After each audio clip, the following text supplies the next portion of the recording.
Kuningan. 4. Nurul Mahabbah bin Ratmo Proya Indramayu. 5. Soimin bin Jasnawi Almarhum Prapakidul Losari Brebes. 6. Ahmad Royan bin Yono Panjalilor Sumberjaya Indramayu.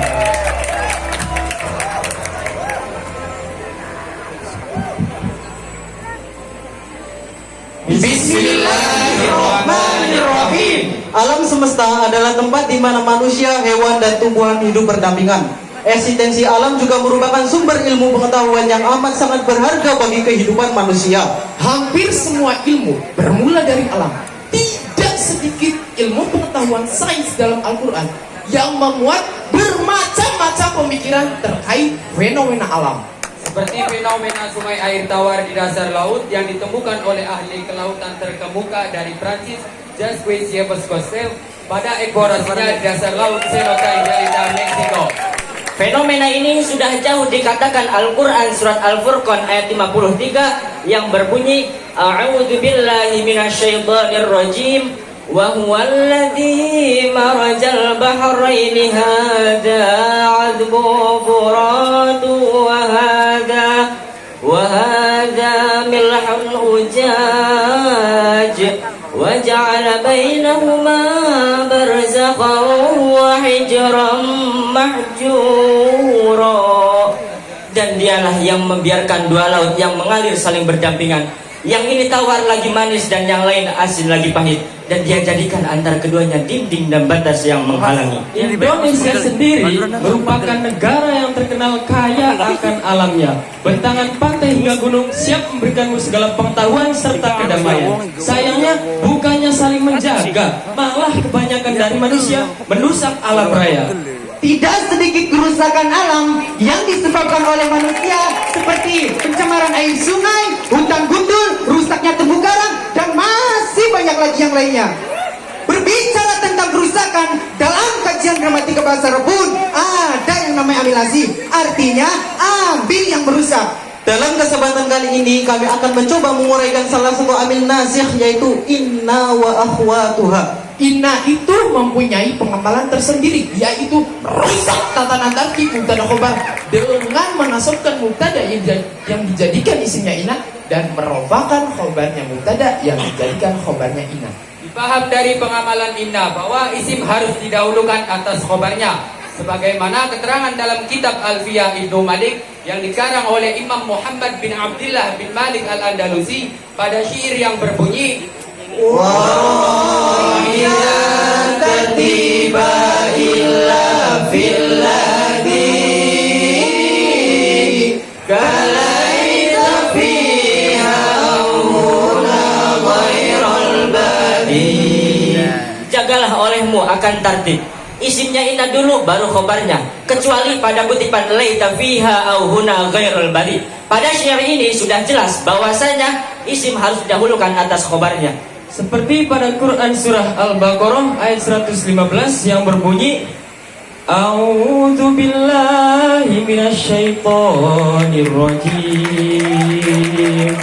Walillahil masyriq wal maghrib fa aynama tuwallu fathamma wajhullah innallaha wasi'un alim.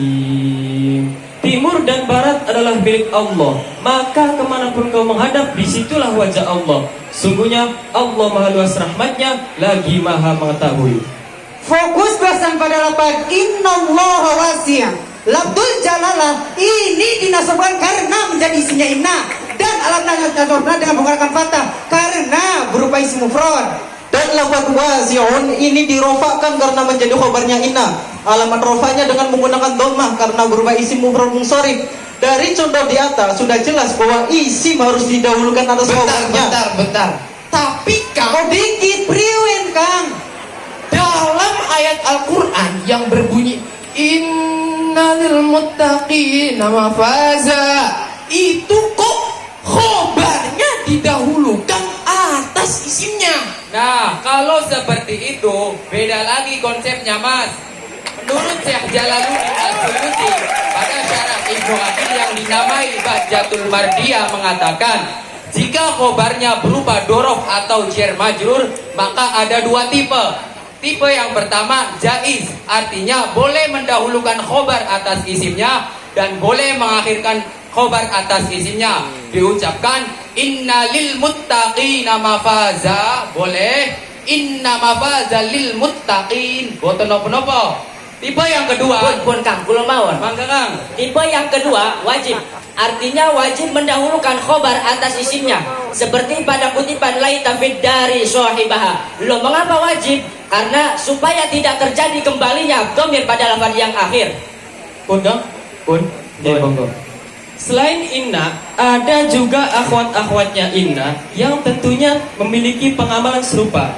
Seperti dalam bait Inna anna laita lakinna la'al Ka'anna aswari kana min amal. Pengamalan untuk inna, anna, laita, lakinna, la'alla dan ka'anna itu kebalikan dari pengamalan kana.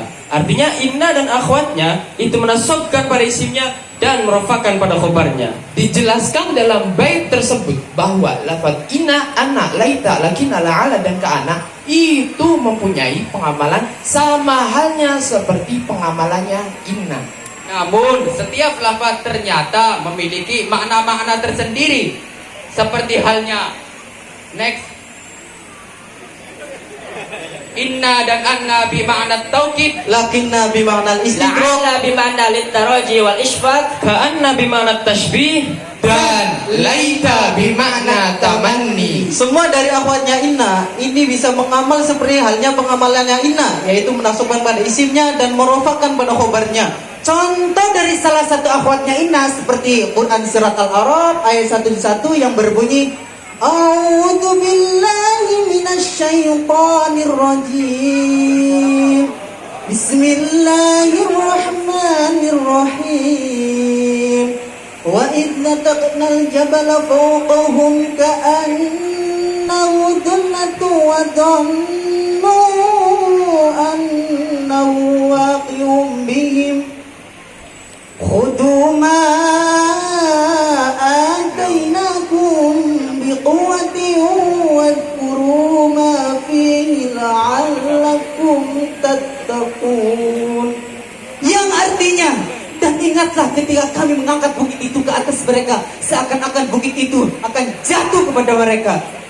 dan kami katakan kepada mereka, peganglah dengan teguh apa yang telah kami berikan kepadamu, serta ingatlah selalu, amalkanlah apa yang tersebut di dalamnya, agar supaya kalian menjadi orang-orang yang bertakwa. Mahalus syahid lafad la'allakum tattaqun.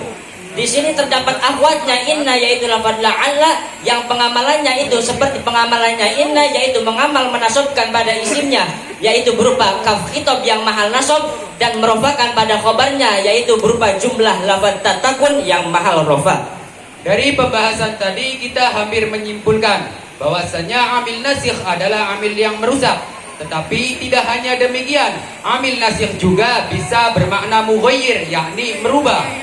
Dalam artian posisi manusia di bumi tidak selamanya merusak alam raya, bisa juga mughayyir, artinya mengisi kehidupan di bumi dengan perubahan yang positif. Dengan cara menjaga keutuhan alam raya dimulai dari menjaga lingkungan sekitar kita. Seperti pada kutipan ayat next. Annahu man qatala nafsan bighairi nafsin aw fasadin fil ardi faka'annama qatalan nasa jami'an wa man ahyaha faka'annama ahyan nasa jami'an. Yang artinya, barang siapa yang bunuh seseorang bukan karena orang itu bunuh orang lain, Atau bukan karena membuat kerusakan di muka bumi ini, Maka seakan-akan dia telah membunuh manusia seluruhnya. Dan barang siapa yang memelihara kehidupan seorang manusia, Maka seolah-olah dia telah memelihara kehidupan manusia semua. Jadi menjaga eksistensi satu kehidupan sama halnya kita menjaga seluruh eksistensi kehidupan di dunia. Sekian, terima kasih.